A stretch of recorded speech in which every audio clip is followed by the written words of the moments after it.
ప్రసంగి గ్రంథం, ప్రశస్త గ్రంథం, ప్రసంగి గ్రంథం, ప్రశస్త గ్రంథం. యేసుక్రీస్తు వారి శుభనామమున మీకందరికీ ఆహ్వానం. మన పాఠం ప్రసంగి గ్రంథం 1వ అధ్యాయం 1 నుండి 18వ వచనం వరకు, అనగా అధ్యాయం అంతా సావధానంగా వినండి. ప్రసంగి గ్రంథం సొలొమోను రాజు స్వీయ చరిత్రే. ఇందులో ఎంతో నాటకీయత ఉంది. ఈ గ్రంథ రచనా కాలంలో సొలొమోను దేవునికి ఎంతో దూరమైపోయాడు. సామెతల గ్రంథం సొలొమోను జ్ఞానాన్ని చూపితే, ప్రసంగి గ్రంథం సొలొమోను అజ్ఞానాన్ని బయలుపరుస్తుంది, ఎండగడుతుంది. ఈ పుస్తకంలో అంశాల సంవిధానం క్రమంలో లేదు అంటారా? అలా కానే కాదు. ఏవేవో తలంపులను ఏర్చి కూర్చిన కలగాపులగం కాదిది. ఈ గ్రంథం ఆరంభంలో ఒక సమస్య పేర్కొనబడింది. ఈ లోకంలో అంతా వ్యర్థమే, అంతా వృధా. ప్రసంగి అనేక ప్రయోగాలు, పరిశోధనలు చేస్తున్నాడు. ఏ విధంగా తనకు తృప్తి కలుగుతుందా అంటూ అన్వేషించాడు. అన్ని శాస్త్రాలను, తాత్విక తార్కిక విధానాలను ఎరిగినవాడు. పదార్థ విజ్ఞానం, ప్రకృతి పరిశీలన, జ్ఞానం, వేదాంతం, లౌకిక సుఖభోగాసక్తి, ఇప్పటి అవకాశాలను వాడుకునే నేర్పు ఒకటేమిటి, పలు విధాల ప్రయోగాలు చేసిన ప్రసంగి సొలొమోను రాజు. కర్మవాదము, అహంకారము, మతము, ఐశ్వర్యము, నైతిక ప్రవర్తన, ఏది పడితే అది సొలొమోనుకు అప్పటికప్పుడే స్ఫురించటం గొప్ప విశేషం. ఈ గ్రంథము యొక్క ఫలితార్థం ముగింపులో ముక్తసరిగా 3 మాటల్లో చెప్పాడు ప్రసంగి. మానవీయ దృక్పథంలో ఆలోచిస్తున్నాడు. సొలొమోను సూర్యుడి కింద ఉన్న సంగతులు చూచాడు. సూర్యుడి పైన ఉన్నవి కావివి. లేఖనములలోని మాటలన్నీ నిజం, ఒక్క అబద్ధము ఇందులో ఉండదు. దేవుడు సత్యాన్ని ఉన్నది ఉన్నట్లు రాశాడు, రాయించాడు. అయితే జరిగిందంతా దైవ ప్రేరితం కాదు. ఇస్కరియోతు యూదా చేసింది రాయబడింది, కాని వాడు చేసింది సైతాను ప్రేరితం. సొలొమోను తన సహజ హేతుబుద్ధితో ఆలోచించిందంతా దైవ ప్రేరితం ఎలా అవుతుంది చెప్పండి? సొలొమోను చెప్పిందంతా ఏమీ మార్చకుండా దేవుడు రాయించాడు. 1వ వచనం, దావీదు కుమారుడు, యెరూషలేములో రాజు అయిన ప్రసంగి పలికిన మాటలు. సొలొమోనే దావీదు కుమారుడు, యెరూషలేములో రాజు. అతని కలం పేరు ప్రసంగి. అతడు ప్రసంగి, వేదాంతి, జ్ఞాని. సొలొమోనుకు దేవుడిచ్చిన జ్ఞానం ఎలాంటిదనుకుంటున్నారు? అతడు ఆధ్యాత్మిక జ్ఞానం కోసం అడగలేదు, దేవుడు ఇవ్వలేదు.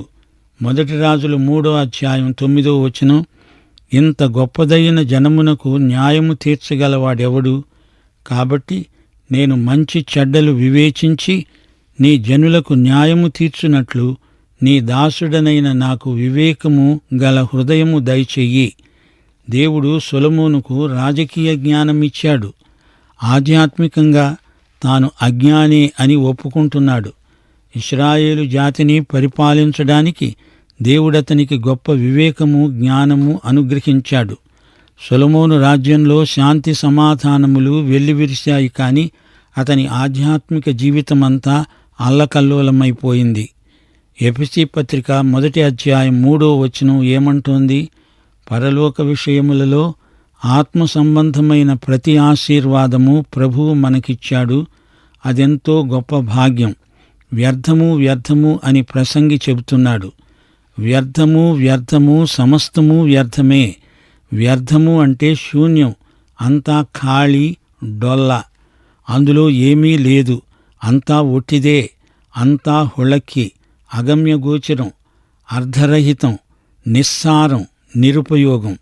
జంతువులు బతుకుతున్నాయి, పక్షులు బతుకుతున్నాయి. ఎందుకీ బతుకు? కారణం తెలియదు. గురి లేదు, లక్ష్యము లేదు. ఎక్కడికో తెలియదు, ఎందుకో తెలియదు. ఇదే సొలొమోను పరిశోధనాంశం. వ్యర్థం వ్యర్థం, శూన్యం శూన్యం, ఇదొక ఖాళీ సంచి. సామెతల గ్రంథంలో అంత జ్ఞానోక్తులను ప్రకటించిన సొలొమోనేనా ఇతడు? సొలొమోను రాజు పరమగీతం రాశాడు. అదొక ప్రేమగీతం. జ్ఞానం, మూర్ఖం, ప్రేమ, ఇది వరస. ఈ 3 రంగాలలో సొలొమోను ప్రవీణుడు. నాకేమీ తెలియదు అని చేతులు వెల్లికలు వేయగలడు. మహాజ్ఞానిగా సామెతలు పలకగలడు. ప్రభుత్వాన్ని దక్షత గలిగి పరిపాలించగలడు. అతని జీవితమే ఒక ప్రేమకావ్యం. నిజమే, అతడు బహుముఖ ప్రజ్ఞాశాలి. జ్ఞాని అంటే జ్ఞానే, అయితే అంత అజ్ఞాని కూడా. సొలొమోను జీవితమంతా ఒక పొడుపు కథలా ఉంది. పరస్పర విరుద్ధ లక్షణాలు ఇతనిలో కనబడతాయి. దేవుడు లేని జీవితమే వ్యర్థం, శూన్యం. సూర్యుని కింద, ఆకాశం క్రింద మనిషి దేవుడు లేకుండా ఏమేమో సాధిస్తాను అనుకుంటే దాని ఫలితార్థమిదే. ఎందరో తాగుబోతులు విందుశాలలో కృత్రిమ తాత్కాలిక సంతోషాన్ని వెదికి హతాశులవుతున్నారు. లౌకిక సంతోషం ఈ లోకంలో ఇసుకను పిండి తైలం తీసే ప్రయత్నమే. సూర్యుని కింద నరులు పడుతున్న పాట్లు అన్నిటి వలన వారికి కలుగుతున్న లాభమేమిటి? ప్రియ సోదరీ సోదరులారా, గుర్తుంచుకోండి, ప్రసంగి మానవీయ దృక్కోణంలో ఈ సమస్యను చర్చిస్తున్నాడు. ఇందులో దేవుని ప్రత్యక్షమేమీ లేదు. ఇది మానవుని అన్వేషణ. 1వ అధ్యాయం 4వ వచనం నుండి అంతా ప్రసంగి అన్వేషణే. ఇది సొలొమోను యొక్క బృహద్వ్యాసం. ప్రకృతి నియమాలను పరిశోధిస్తున్నాడు. శాస్త్రీయ దృక్పథంతో అంశాన్ని తరచి తరచి చర్చిస్తున్నాడు. ఈ రోజున కూడా ఎందరో శాస్త్రీయ విజ్ఞానంలో పరిశోధించేవారు సంవత్సరాల తరబడి తమ సమయమంతా ఈ అన్వేషణలోనే గడుపుతున్నారు. తరము వెంబడి తరము గతించిపోతున్నది. భూమి ఒక్కటే ఎల్లప్పుడూ నిలిచేది. మనిషి గతించిపోతాడు, తరాలు గడిచిపోతాయి, భూమి నిలిచి ఉంటుంది అంటున్నాడు ప్రసంగి. మనిషి ఉనికి తాత్కాలికం, మానవుడి మనికి అశాశ్వతం. పుట్టుకతో మొదలై మరణంతో అంతమైపోతుంది జీవితం. ఏ తరానికి ఆ తరం కొత్త మనుషులు పుట్టుకొస్తారు, పాతవాళ్లు గతించిపోతారు. మనిషి అనేవాడు లేకముందే ఈ భూమి ఉంది. ఎన్నో తరాలు గతించిపోయాయి. భూమి అలాగే ఉంది చూడండి. సొలొమోను తన శాస్త్రీయ విజ్ఞానంలో నుంచి మాట్లాడుతున్నాడు. 5వ వచనం నుండి, సూర్యుడు ఉదయిస్తాడు, సూర్యుడు అస్తమిస్తాడు. తాను ఉదయించే స్థలము చేరడానికి మరల త్వరపడతాడు. గాలి దక్షిణానికి పోయి ఉత్తరానికి తిరుగుతుంది. ఇలా మరల తిరుగుతూ తన సంచార మార్గమున తిరిగి వస్తుంది. నదులన్నీ సముద్రంలో పడతాయి, అయితే సముద్రం నిండటం లేదు. నదులు ఎక్కడి నుండి పారి వస్తాయో అక్కడికే అవి ఎల్లప్పుడూ మరలిపోతాయి. వింటున్నారా? సొలొమోను పదార్థ విజ్ఞాన శాస్త్రపు మాటలు పలుకుతున్నాడు. ఆవిరి, తుపాను మొదలైన ప్రకృతి పరిశీలన వాస్తవాలను మాట్లాడుతున్నాడు. సముద్రాలు, నదులు, నదీ జలం ఆవిరైపోయి మళ్ళీ నదులు పారుతాయి. సముద్రం ఎన్నటికీ నిండేది కాదు. ప్రసంగి 12వ అధ్యాయం 6వ వచనంలో మరణాన్ని కవితారూపంలో వ్యక్తం చేస్తున్నాడు. వెండి తాడు విడిపోతుంది, బంగారు గిన్నె పగిలిపోతుంది, ధార వద్ద కుండ పగిలిపోతుంది, బావి వద్ద చక్రం పడిపోతుంది. వెండి తాడు అంటే వెన్నుపూస, బంగారు గిన్నె అంటే మెదడు, కుండ అంటే ఊపిరితిత్తులు, చక్రము అంటే గుండె. శరీర శాస్త్రంలోని మర్మాలను ఎంత సులభంగా చెప్పగలిగాడో సొలొమోను. ఆధునిక వైద్య శాస్త్రం ఇంకా వెలుగులోకి రాకముందే ఎప్పుడో ఈ జ్ఞానమంతా సొలొమోనుకు దేవుడే ఇచ్చాడు. హృదయ చక్రం తిరుగుతోంది అంటే శరీరంలోని వివిధ విభాగాలకు రక్తాన్ని సరఫరా చేసేది గుండె. సొలొమోను యొక్క భౌతిక జ్ఞానం అమోఘమైనది. ఇక సూర్యోదయం, సూర్యాస్తమయం అనే 2 ప్రాకృతిక అద్భుతాలను సొలొమోను ఎలా వివరించాడో గమనించండి. సూర్యుడు ఉదయిస్తాడు, సూర్యుడు అస్తమిస్తాడు. ఈ కార్యక్రమంలో ఎట్టి మార్పు ఉండదు. జరిగిందే జరుగుతుంది. అయితే భూమి తన చుట్టూ తానే తిరగడం వల్ల ఇది జరుగుతుందని మనకు తెలుసు. ఈ భూమి మీద ఉన్న మనకు సూర్యుడు ఉదయించినట్లు అస్తమించినట్లు కనపడుతుంది.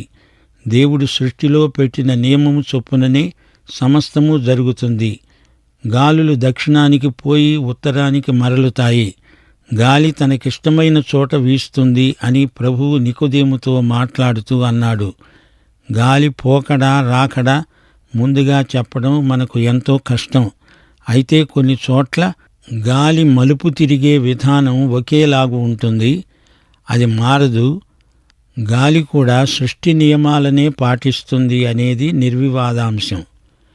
యోహాను సువార్త 3:8 నీవు గాలి శబ్దము వింటావే కాని అది ఎక్కడి నుండి వస్తుందో ఎక్కడికి పోతుందో నీకు తెలియదు అన్నాడు ప్రభువు. అల్పపీడనం, అధిక పీడనం అక్కడా ఇక్కడా ఏర్పడుతోందని వాతావరణ శాస్త్రజ్ఞులు ప్రవచిస్తూనే ఉంటారు. గాలి దక్షిణాన వీస్తూ వీస్తూ తటాలున ఉత్తరానికి మలుపు తిరుగుతుంది. నదులన్నీ సముద్రంలో కలుస్తాయి, కాని సముద్రం నిండదు. నదీ జలం ఎందుకు ఆవిరైపోతుంది? మేఘాలుగా ఏర్పడి మళ్లీ వర్షమై కురుస్తుంది. ఈ మాటల్లో సొలొమోను జ్ఞానం తేటతెల్లమవుతోంది. 8 ఎడతెరిపి లేకుండా సమస్తము జరుగుతున్నది. మనుష్యులు దానిని వివరింపజాలరు. చూడడము చేత కన్ను తృప్తి పొందకుండా ఉంది, వినడం చేత చెవికి తృప్తి కలగడం లేదు. ప్రతిరోజు ఏవేవో కొత్త అనుభవాల కోసం మనిషి వెంపర్లాడుతున్నాడు. పొద్దస్తమానము కొందరు టీవీ చూస్తూనే ఉంటారు. ఒక పట్టాన వీరికి తృప్తి కలగదు. శాస్త్రజ్ఞులు ఎన్నెన్నో కొత్త విషయాలు కనుక్కుంటూనే ఉన్నారు. ఈ మహావిశ్వంలో మనిషి ఎంత, అతని ఉనికి ఏపాటిది? తెలుసుకుంటున్న కొద్దీ తెలియబడని సంగతులు ఇంకా ఎన్నో ఉన్నట్లే కనబడుతోంది. దేవుడు మనిషికే అన్వేషణ మనస్సిచ్చాడు. అదే మనిషిలోని ప్రత్యేకత. కుక్కలకు, పిల్లులకు ఈ విశ్వదృష్టి ఉండదు.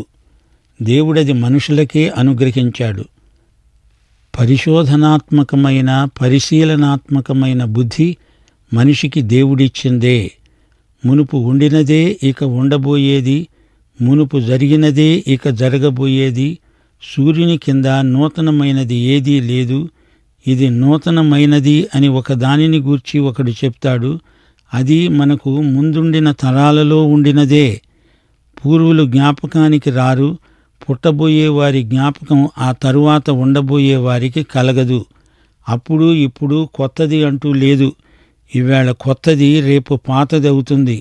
పరిస్థితులు మారవచ్చు గాని దేవుడు ప్రవేశపెట్టిన సృష్టి నియమాలు మారవు. అడపాదడపా దేవుడు వాటిని మార్చవచ్చు. దానినే అద్భుతం అంటాము. ప్రసంగి 1:12-18 వరకు ప్రసంగినైన నేను యెరూషలేమునందు ఇశ్రాయేలుల మీద రాజును. ఆకాశము క్రింద జరిగేదంతా జ్ఞానము చేత విచారించి గ్రహించటానికి నా మనస్సు నిలిపాను. వారు దేనిచేత అభ్యాసము పొందాలని దేవుడు మానవులకు ఏర్పాటు చేసిన ప్రయాసము బహు కఠినమైనది. సూర్యుని కింద జరుగుతున్న క్రియలన్నిటినీ నేను చూచాను. అవి అన్నీ వ్యర్థములే. అవి ఒకడు గాలికై ప్రయాసపడినట్లున్నాయి. వంకరగా ఉన్న దానిని చక్కపరచడం శక్యం కాదు. లోపము గలది, లెక్కకు రాదు. యెరూషలేమునందు నాకు ముందున్న వారందరికంటే నేను చాలా ఎక్కువ జ్ఞానము సంపాదించానని, జ్ఞానమును విద్యను నేను పూర్ణముగా అభ్యసించానని నా మనసులో నేను అనుకున్నాను. నా మనస్సు నిలిపి జ్ఞానాభ్యాసమును, వెర్రితనమును, మతిహీనతను తెలుసుకోవడానికి ప్రయత్నించాను. అయితే ఇది గాలి కోసం ప్రయాసపడడమే అని తెలుసుకున్నాను. విస్తారమైన జ్ఞానాభ్యాసము చేత విస్తారమైన దుఃఖం కలుగుతుంది. అధిక విద్య సంపాదించిన వానికి అధిక శోకం కలుగుతుంది. వింటున్నారా? సొలొమోను గొప్ప వేదాంతి.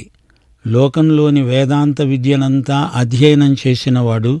ఎన్నో సంవత్సరాలు ఈ జ్ఞాన సముపార్జనలో గడిపాడు. సొలొమోను క్రీస్తుకు ముందు 1000 సంవత్సరాల నాటివాడు.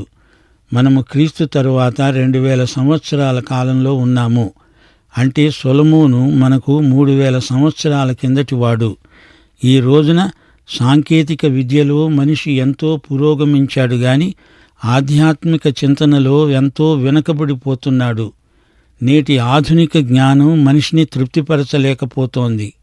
ఎంత తాత్విక చింతన చేసినా క్రీస్తుకు బయట అంతా వ్యర్థం అంటున్నాడు ప్రసంగి.